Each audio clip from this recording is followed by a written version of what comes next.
राज्यातल्या सर्व शेतकऱ्याला सांगू इच्छितो की म्हणजे आज 27 जून का हे मात्र पाऊस सर्वदूर राहणार, म्हणजे परभणी जिल्ह्यात राहणार आहे, नांदेड जिल्ह्यात राहणार आहे, हिंगोलीकडे राहणार आहे, वाशिमकडे राहणार आहे, कळमनुरीकडे राहणार आहे, यवतमाळ जिल्ह्यात राहणार आहे, अकोला जिल्ह्यात राहणार आहे, बुलढाणा जिल्ह्यात राहणार आहे, नागपूर, वर्धा, भंडारा, गोंदियात मध्ये विदर्भात सगळीकडेच पडणार आहे म्हणून हा अंदाज लक्षात घ्या. 2 दिवस आज आज उद्या दिवस.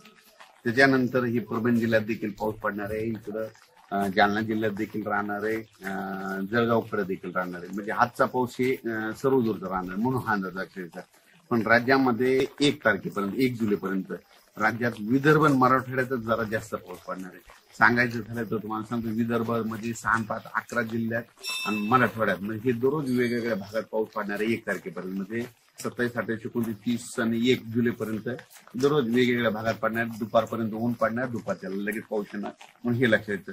सर्वदूर पडणार नाही हे सगळ्यांनी लक्षात येतं. नसतं काय होतं की सगळ्यांची अपेक्षा आहे की सगळीकडे पाऊस पडेल, सगळीकडे पडणार नाही. भाग बदलत, कोणाला सोडून देईल आणि ज्याला सोडलं तर त्याला सोडून देखील देणार म्हणून हे लक्षात येतं. पण राज्यात सांगायचं झालं तर हे पाऊस म्हणजे आता 26-27 म्हणजे 26-27चा पंढरपूरकडे देखील म्हणजे सोलापूर जिल्ह्यात पडणार आहे, पंढरपूरकडे राहणार आहे, नगर जिल्ह्याला देखील पडणार आहे. पण तिथे आता रिमझिम राहणार, थोडे थेंब येणार आहे, जास्त नाही पडणार.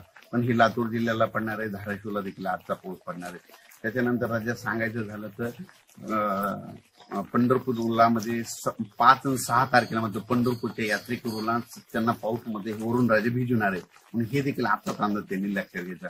म्हणजे तुम्ही तुमची तयारी ठेवायची. म्हणजे काय झालेलं असं रावट्याची याची तयारी ठेवा, कारण की 5-6 तारखेला म्हणजे पंढरपूरकडे पाऊस येणार आहे म्हणून हे देखील त्यांनी लक्षात घ्यायचं. सांगायचं झालं तर राज्यामध्ये हा पाऊस तुम्हाला एक सांगू इच्छितो की 26, 27, 28, 29, 30 पर्यंत दररोज वेगवेगळ्या भागात पडणार आहे. विदर्भ आणि मराठवाड्यातच जास्त राहणार आहे. त्याच्यानंतर 1-2 तारखेला 1-2 जुलैला पाऊस येणार आहे की मग पूर्व विदर्भ आणि पश्चिम विदर्भात तिकडे राहणार आहे म्हणून हे लक्षात येतं.